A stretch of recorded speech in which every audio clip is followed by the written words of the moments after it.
This is Garry Walsh here from Trocaire, and I'm here in the Gaza Strip. Behind me you'll see the devastation wreaked upon this neighbourhood, Gaza. Earlier this year I visited the Gaza Strip and met with families affected by last summer's conflict. In the border town of Rafah, I met Nabil Sian, a farmer who lived in a 3-story building with his brothers and their families. On July the 21st, the families fled their homes when a missile struck a neighbour's house.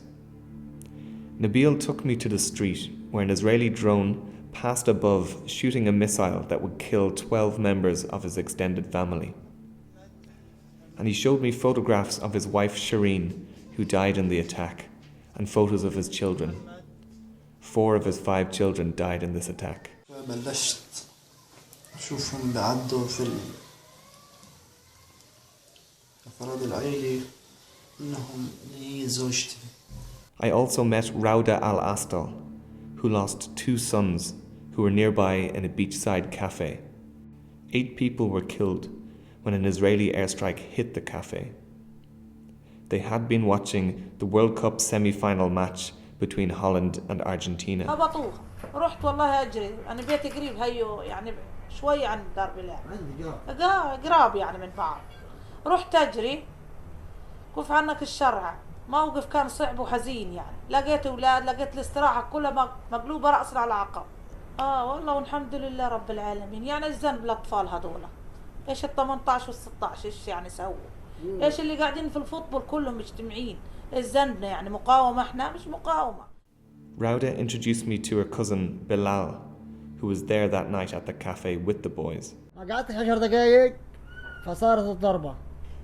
لما صارت الضربة شفت الدنيا مرة شفت حالي بلف في الجو ثواني واني مزروع كله في الرمل. Bilal was seriously wounded in the airstrike. He now lives with a disability and is unable to continue working his job in a factory in Gaza. 1 year on from the conflict, and very little has changed.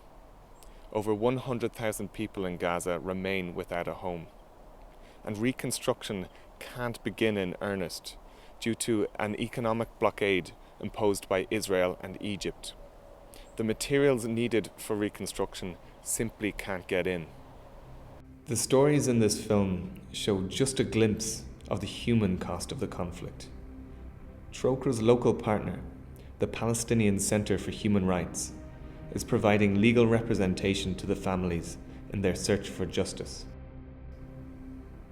Sadly, it is very rare for those responsible for ordering attacks on civilians to face justice. We need the international community, including Ireland, to support accountability and justice for these victims. Ireland should use its seat on the UN Human Rights Council to put pressure on Israelis and Palestinians to adhere to international law. If no one is held responsible, we are all but guaranteed to see another round of devastating violence again in the future.